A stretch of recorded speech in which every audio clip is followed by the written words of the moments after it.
안녕하세요, 명쾌한 최원장입니다. 얼마 전에 자가 면역 질환의 초기 증상 11가지를 유튜브 영상으로 정리했습니다. 하다 보니 이야기가 너무 길어져서 1탄, 2탄으로 나누어 올렸습니다. 자기 몸을 공격하는 자가 면역 질환이라는 게 서로 비슷하면서도 미묘하게 다른 느낌이 있는데, 그 증상의 미묘한 차이를 영상으로 구현하는 데 집중하느라 제가 미처 하지 못한 말이 있습니다. 자가 면역 질환 초기 증상 영상에서 제가 아예 전제 조건으로 내밀었던 게 있었죠. 첫 번째로, 자가 면역 질환으로 진단받으려면 혈액 검사 결과 자기 몸을 공격하는 자가항체가 발견돼야 한다고 했었고요. 두 번째로, 자가 면역항체가 양성으로 나올 때까지 검사만 받으며 기다리지 말고 자가 면역 질환이 의심되는 단계에서부터 적극적으로 치료하자고 말씀드렸었죠. 자, 그런데 여러분, 명쾌한 최원장은 이 말을 곰곰이 따져보고 싶은 생각이 들지 않으셨나요?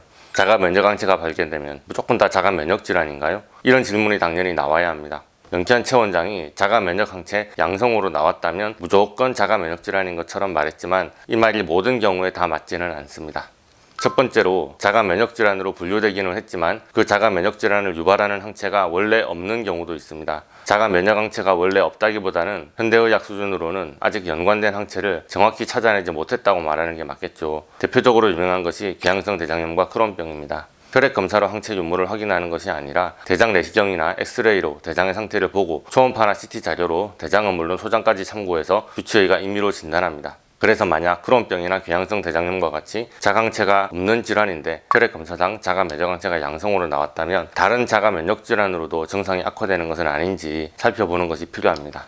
두 번째로, 자가 면역 항체는 나왔는데 증상은 없는 경우도 있습니다. 명쾌한 최원장은 오히려 자가 면역항체가 음성이지만 자가 면역 증상이 심각한 분들에 대해서 강조했었습니다.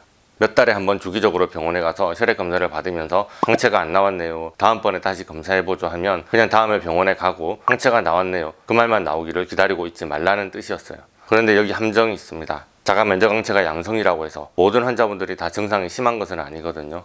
저는 항핵항체 ANA 양성이라는데 아픈 데가 없는데요. 자가 면역항체가 양성이긴 하지만 자가 면역 질환은 아닌 것 같으면서 약도 안 주고 두고 보자 하던데요. 이런 분들이 당연히 계십니다. 우리는 자가 면역항체가 검출이 되면 증상이 심하고 증상이 없으면 당연히 자가 면역항체가 안 나오겠거니 그렇게 생각하지만, 질병의 패턴이 그렇게 쉽고 단순하다면 병을 진단하고 치료하는 게 뭐가 그리 어렵겠습니까? 항체 유무와 증상의 심각성이 정확히 일치하지 않는 경우가 훨씬 많습니다.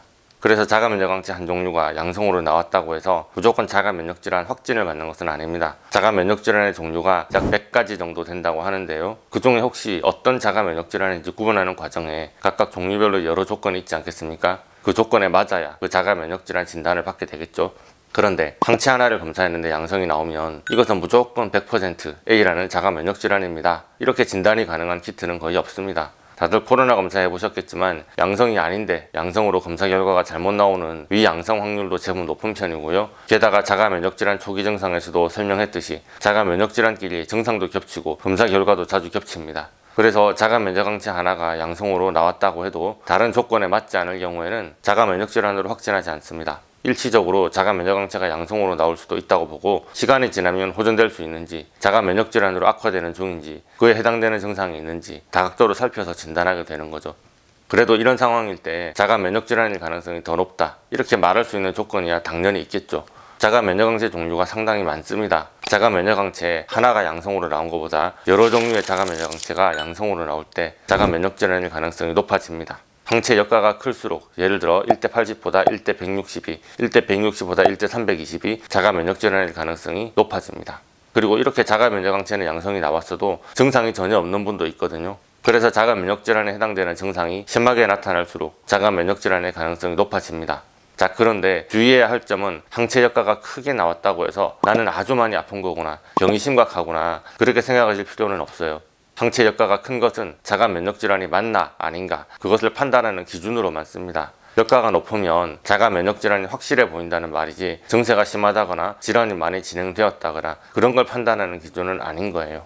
하지만 예외는 있죠. 류머티스 같은 경우에 항CCP 항체 같은 경우 병의 예후와 검사 수치가 비례하는 경우가 많습니다. 그래서 임상적으로 유용하죠. 그러나 다른 대부분의 자가항체는 초기의 진단에만 의미가 있는 경우가 대부분입니다. 세 번째로, 자가 면역항체가 양성이지만 자가 면역질환이 아니고 그 외에 다른 질환일 가능성도 있습니다. 상황 따라 다 케이스가 다르니 제일 많이 들어보셨을 것 같은 항핵항체 양성에 대해서만 분석해 볼게요. 항핵항체 양성일 때 진단에 도움이 되는 질환이 있습니다. 전신성 홍반성 루푸스, 전신성 경화증, 다발성 근염, 쇼그렌 증후군, 레이노드 증후군 등의 결합 조직 질환에 ANA 양성이 자주 나옵니다. ANA는 루푸스에 대한 민감도가 95% 이상입니다. 루푸스 환자분들을 조사해보니 95% 이상이 ANA 양성이더라는 말입니다. 그러나 ANA 양성이라고 해서 무조건 루푸스라고 말할 수는 없는 거겠죠.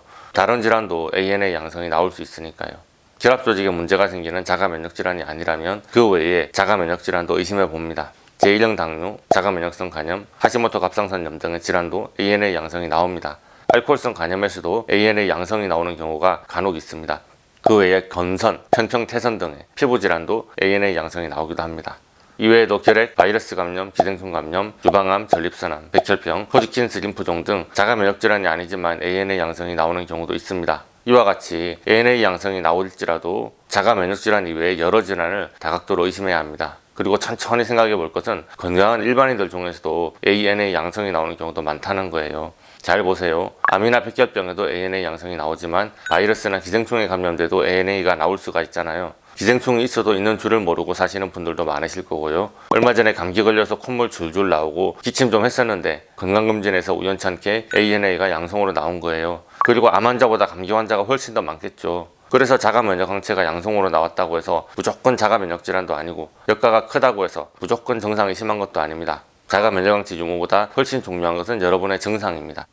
그래서 솔직히 말씀드리면 자가 면역 항체 양성인데 증상이 없는 분들은 제가 별로 강조하지 않았습니다. 왜냐하면 명쾌한 체원장을 찾으시는 명쾌한 패밀리들은 항체 유무와 상관없이 증상이 심한 분들이거든요. 증상이 극심한데 치료법이 없다, 약도 없다, 그런 분들이나 명쾌한 체원장을 찾으십니다. 증상이 없는 분들은 명쾌한 알러지 치료가 급할 이유가 없기 때문에 병의원의 관리를 받으셔도 충분하다고 생각합니다. 의학적으로 치료법이 없는 분들, 위중한 분들이 진료받을 수 있도록 배려해 주시면 되겠습니다.